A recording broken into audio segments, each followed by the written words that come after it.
Hi guys, and welcome back to Tremor Trails. My name's TJ if you're brand new here. What we tend to do on this channel is film off-road and overlanding trails all across the country to give you a broad overview and understanding of what that trail looks like in case you want to go do it yourself. Also, we talk a lot about the F-150 Ford Tremor as a platform for those kinds of trails. But today's video is going to be a little bit different. As of filming this video, we are already into our first week of summer out here in 2023. And I realize that a lot of new people are coming online trying to dip their toes into the overlanding lifestyle. What I wanted to do in this video is just give you a few tips that might help you along the way. It can be very overwhelming when you first start into this, looking at these $100,000 rigs and all the safety gear they got and the winches and the lights, and all you want to do is get out onto a trail and experience nature. Me and my wife spent a lot of money in a lot of different places that we didn't need to just get out there on a trail and be successful. So the goal is to make this a quick short video for you to understand the basics of what you're going to need and a little bit of understanding so that you can have a successful time out there on the trails. Now, before you even get off the couch, the number one thing any off-roader or overlander needs is an off-road app. I tend to use OnX Offroad. It's a great app. It's very intuitive. There are several different apps out there on the market, but this is a must for having a successful trip out there. With OnX, you can just go all over the country wherever you want and you can click a trail. And that trail is going to pop up and it's going to show you pictures of the trail, it's going to give you a description of the trail, and it's going to give you a rating of the trail. One thing to remember about off-road trails is they're all rated different. The main system that is used is 1 through 10, where 1 would be a regular graded dirt flat road and 10 would be something insane that you're not ready to tackle yet, and I don't know if I'll ever do a 10 in my life either. Typically with the overlanding lifestyle, you're going to do a lot of 2 through 4 rated type trails, with 4 being a little bit more extreme on vehicles that don't have high clearance. So 4, you're going to need lockers, you're going to need 4-wheel drive, you're going to have water crossing up to 24 inches, you're going to have cliffs or ledges up to 24 inches, so you can realize how fast the scale expands 1 through 10. So you're scrolling around on your app, you find a cool place on the map that you want to go to, you click it, you decide this is the trail that we're going to go do this weekend. You have one final step before you leave the house, and that is to offline your map. What you're going to experience out there is you're not going to have cell phone service, and even though your GPS is going to be working on your phone, you're not going to see where that trail guides you. Think of offlining an app just like screenshotting. That's essentially what it is. You're screenshotting the whole length of that trail, and when you get out there in the middle of nowhere and there's no cell phone service, your offline map is going to be pristine and perfect, and it's going to guide you right to where you need to go. Always offline your app. Now, like I just mentioned, there are several kinds of different off-road apps out there. I personally love OnX. I'm a little biased. It's very intuitive. You can see when you are properly in BLM land, private land. There's just no guessing when it comes to the OnX map. The other very cool thing about OnX is that there are several hundred of us OnX trail guides. And what we do is we continually go out every month and either build a new trail or we go out and do status reports on trails that are already on the app. Always getting up-to-date information about what that trail looks like. Now, if you go with guidebooks like what we started with in the beginning, guidebooks are okay. It can kind of get you to a roundabout area and you can start trying to take off. The problem with a guidebook, though, is that it only gets updated maybe once, twice every 4 years, and trails tend to change all the time. Mother Nature is pretty tough out there. Whether you have a forest fire or avalanche that comes through, you know, the trail is constantly changing. On top of that, they use mileage. So you're going to be looking at the guide and it's going to say at 12.3 miles, there's going to be a rock on your left and you're going to veer to the right over this little branch. It's just not very intuitive, and you can get lost out there if you're just strictly using a guidebook. I can testify to that as I did it twice when I first started. Also, Google Maps is not really a great idea for getting out on these trails. Any kind of off-road app is going to give you so much more detail and show you what you're up against. If you watch any of my videos, at the beginning of every video I do an overview of the trail as I'm talking about what we're going to expect on that trail. All those maps in 3D form are from OnX, so you get crystal clear detail of what you're going to be experiencing. All right, so simple enough. Number one, before you get off the couch, you're going to download an off-road app. I will leave a link down below to OnX. I don't get paid for it, or just simply go to the App Store on your Android or on your iPhone and download one. However, OnX is the winner in my book. All right, now with trail ratings, make sure that you don't bite off more than you can chew. If you don't have super high clearance, you don't have protection under your vehicle, you don't have lockers, you don't have a great four-wheel drive system, I would not recommend getting onto a 4 or a 5 trail. It's going to be a bad time for you. Keep to what you know. That way you have a successful, fun time. When we first started out, we literally did 1s and 2s, starting to learn how to go about navigating off-roading trails. And I will be completely honest with you, I was super cocky and go, number 2, get real. I've done that out on deer leases.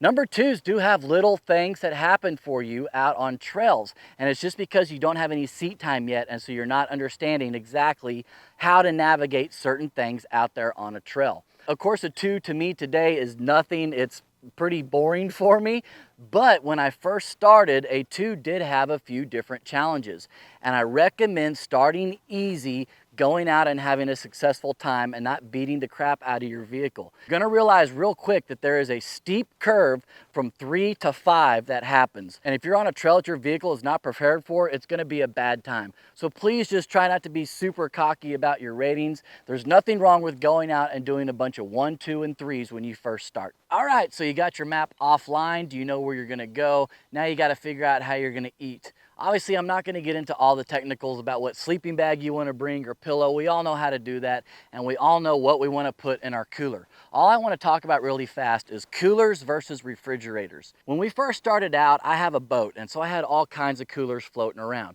And when we first started, we used coolers, and we'd fill those coolers up with ice, and we'd throw our food in there, and we would find that by the second or third day, when we were out there, everything was soggy, a complete wreck, and it was impossible to keep ice always in that cooler. When you get out on these trails, you're going to find that towns are really far and few between unless you want to go all the way back out to try and keep ice going in your cooler. So obviously the next step was, well, maybe I need to buy a better cooler. We went out and we bought Yetis, we bought Coleman's, we bought Igloos, we bought all of them. I don't know if you've priced coolers lately, but what they're charging for these things are freaking insane. After all was said and done, we probably spent $600 on coolers, and still, no matter how well we tried to keep ice going, always by the end of the trip, there was 4 to 6 inches of water at the bottom of our cooler, and I was not going to cook the chicken because I didn't trust the temperature. What we moved to really fast was a refrigerator, and that's what this is right here. This right here is an ARB Element. I absolutely love it. There are all kinds of refrigerators out there on the market. Now, obviously, with refrigerators, the goal is to keep them going 24/7, which requires either a dual battery system or a power pack of some sort to keep your refrigerator going. But I will say this, when we first started out, we didn't have any of those things. We would go out for 4, even 5 days, and all we would do was plug this into the cigarette lighter of our vehicle, and throughout the day we would drive around all over the place as the refrigerator stayed on, and when we got to camp, there was just no power going to it. And even through the night, this was able to keep the temperature inside regulated pretty well, where the food never rose above, I believe, 50 degrees or so, so it was great for steaks and hot dogs and everything else like that. Nothing ever soured inside the refrigerator. Obviously, there's a big step up when it comes to money though. These are a little bit pricey, but if you go out for 1 or 2 or 4 trips and you realize that overlanding is something that you really think you want to bite your teeth into, one of the first investments I would make before anything else is a refrigerator. You are going to be amazed at how much food you can put into one of these things, how many drinks and waters you can put into these things when ice and gel packs are out of the equation. So I just wanted to touch on that really fast.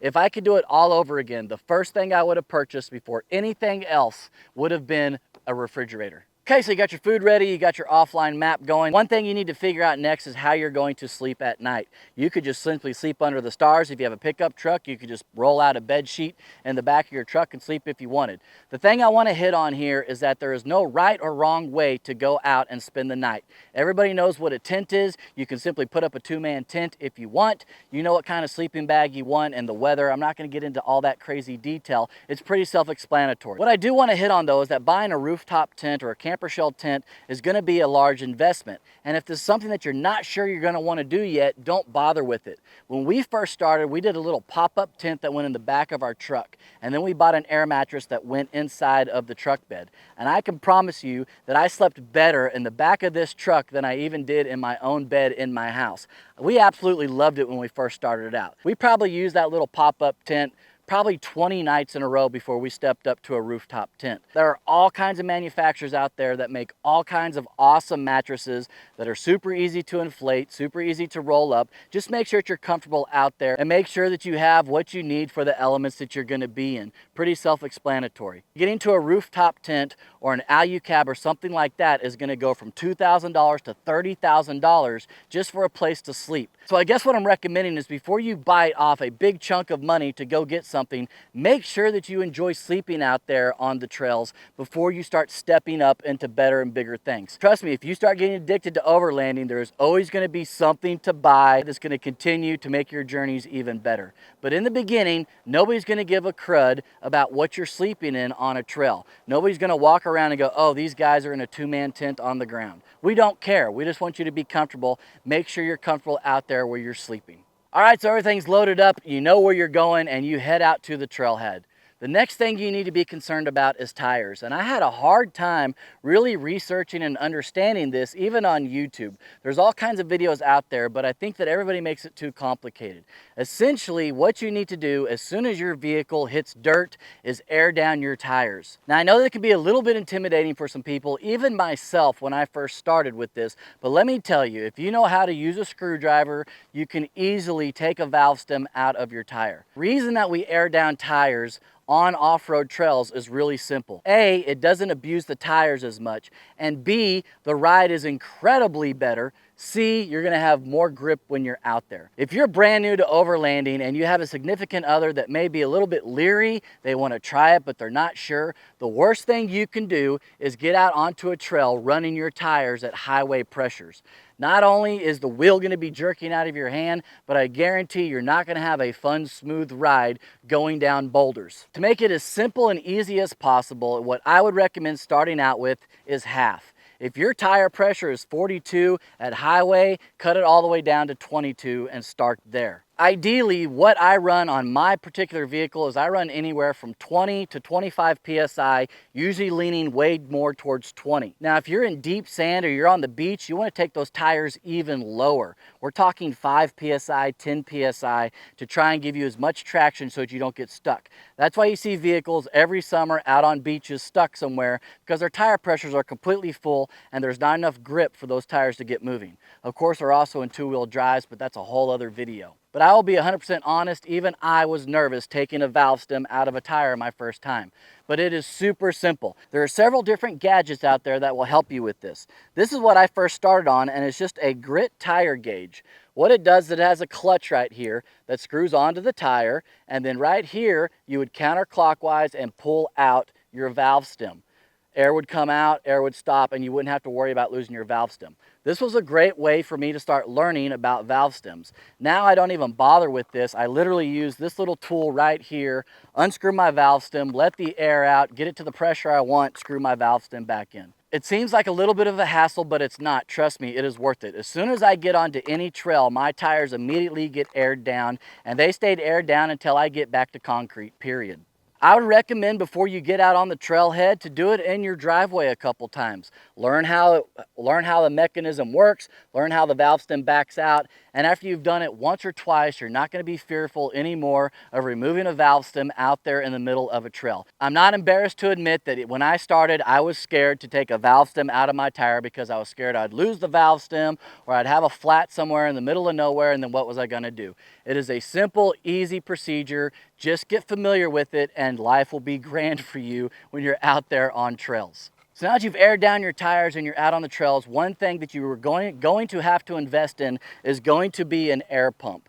This is a slime air pump. I've had this thing for a year. I actually ran it over at a camp spot, long story. The thing still works. It's great. What you want to stay away from with air pumps is you do not want to use a 12-volt air pump. A dual cylinder air pump is going to be the best for you. You can use a single cylinder, but you want a pump that actually hooks up to the batteries in your vehicle. Those cigarette lighter pumps, they don't pump a lot of air, and it's going to take you an hour to air back up your tires. But on top of that, they're notorious for overheating and failing. They're just not high quality. Go out and get you a simple mid to high quality air pump that works off of your car batteries so that you can get your tires aired back up. Also, this is great for emergencies. If you are on a trail and you lose a tire, you're able to air it up once you get it patched or whatever is needed. This is an investment that you need to make before you get out on the trail, period. I'll leave a link down below to this particular model. It has been great for me. I haven't had any problems with it, and eventually I'm going to step up to something that's permanently mounted on the vehicle. But starting out as a beginner, you don't got to worry about that stuff. Just make sure you get a decent quality air pump gauge and call it a day. Now, obviously, if you have a pickup truck or an SUV that you're going to go out overlanding your first time, you probably don't have great all-terrain tires on that vehicle. And it's okay. If you're going out for a couple of times to experience overlanding, to see if you enjoy it, you can get out on forest road trails and other trails that are 1s to 2s. But I would recommend that if you start to enjoy overlanding, immediately start looking at an all-terrain tire. Not only are your sidewalls going to be thicker and better, they're actually meant to be aired down and aired up. It's going to give you a better ride out there as well. Of course, there are a million different kinds of all-terrain tires. I'm not going to get into that. Just go do your research or find what you like or what brand you like and start from there. It's not going to be your last set of tires, trust me, and you're always going to be exploring different options as you go. All right, so you're finally up on the trail and you are cruising, having a blast, exploring what the country is all about. There's one last thing I want to talk about really fast, and that is trail etiquette. Not enough people talk about trail etiquette or understand what it is. Even though you're out there in the middle of nowhere, there are a few rules that you have to follow. Don't be that guy. The first rule is pretty self-explanatory and very easy to follow. Stay on the trail. Whatever you do, stay on the trail. Do not go make your own trail off cutting up into the mountain pass somewhere or being out in the desert running over a bunch of rocks or something that you're not supposed to be on. The fines are incredible. We're talking $5,000 and 6 months in jail if you get caught doing stuff like that, or if you actually damage property. And believe it or not, they catch more people than you would think, even out there in the middle of nowhere. It's just common sense. Stay on the trail. The more damage that gets done from people going off trail, the more trails we start to lose. You're seeing it happen right now in Moab, Utah. They're trying to take several trails away from off-roaders because people are idiots and don't understand that you are not allowed to get off of the trail. Rule number 1, please stay on the trail. Rule number 2, another simple, easy one. Horses, bikers, hikers have the right of way. If you're going past them, do not quote unquote dust them.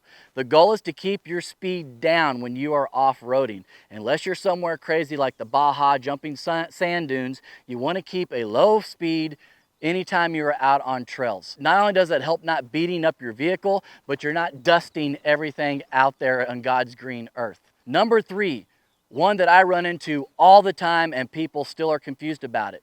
Any vehicle going uphill has the right of way. If you're on top of a mountain on a single shelf road and you see a vehicle coming up, it's your job to figure out how to get out of the way so that they can continue up. Vehicles going uphill always have the right of way, period. Now, of course, people can wave you on. If you're going downhill, it is your job to get out of the way for people going uphill. One thing you're going to experience a lot of when you're out on trails is people are going to go past you and they're going to hold up a 3 or they're going to hold up a 4, they're going to hold up a 6. What they're telling you is that there are 6 other people behind them. There's 6 vehicles in their pack. If you're in a smaller pack, it's usually best to just yield and let that large pack pass through. The end of that train, the person is going to tell you 0 or we're good, and then you can move on. But it's a good way to communicate on the trail. So if you see people throwing numbers at you, that means there are more vehicles behind them coming and you may not be able to see them around a turn or whatever. So just do your best to pull off to the side and wait for that group to pass, and then you can continue on. All you're gonna need is a cooler or a refrigerator. You're gonna need your offline map. You're gonna need a way to air back up your tires, and you're gonna need a place to lay your head. Other than that, you're done. Try not to put excuses into your life about you need this awesome thing or that awesome thing. Trust me, all of the gadgets are gonna come in the end. That leads me to one final point, is that recovery gear. If you are out doing 2s and 3s and 1s, you do not need to worry about recovery gear. Obviously, it's a great idea to have recovery gear on your vehicle, but I want to be 100% legit and honest with you. As you saw in my vehicle, I have traction boards. I bought those traction boards about 8 months ago, and I've probably done over 1,000 miles of off-road trails. Those traction boards still have the zip ties on them from the original packaging. I have never touched them once. They're just good to have in case of an emergency. Traction boards are really only going to be good for you in snow and deep sand. Other than that, they're pretty much worthless, even in mud, not that great. So don't go out and buy $400 worth of traction boards thinking that you need them because you see all of us guys having them on the sides of our trucks. Another thing I would hit on is the roto packs. You're always going to see these red and white roto packs all over overlanding vehicles. You don't really need them unless you know that you're going to be in a spot where you are 100 miles away from a fuel station. We just got back from the Mojave Desert doing the EMHT, which is a trail that is over 660 miles long. Never once did I even get my fuel tank down to a fourth. Now, obviously, depending on your vehicle, you're going to need to know how many miles you can go off-road. But the point I'm trying to make is you don't have to go out and buy all these fancy gadgets and gizmos immediately out of the box to go have fun overlanding. Your typical SUV is going to do forest roads. Your typical pickup truck is going to do those roads. You're not going to have to worry about being bogged down in the mud or climbing some major cliff trying to get up to a spot. Obviously know what the trail is rated and how well you can navigate those trails. But the point I'm trying to stress here is don't go spend crazy money because you see everybody with high-low jacks, winches, and lights and everything all over their vehicle. Those things will come in time as you progress as a driver and get more into the overlanding and off-roading lifestyle. Don't be apprehensive to just get out there and start doing it and exploring it. With these few little tips, you're going to be well on your way to having a successful time out there on the trails. If you have any questions or comments, hit me up down below. There is no stupid question. I will do my best to answer it for you. With all that being said, thanks so much for watching, and until next time, we hope to see you guys out there on the trails. Bye.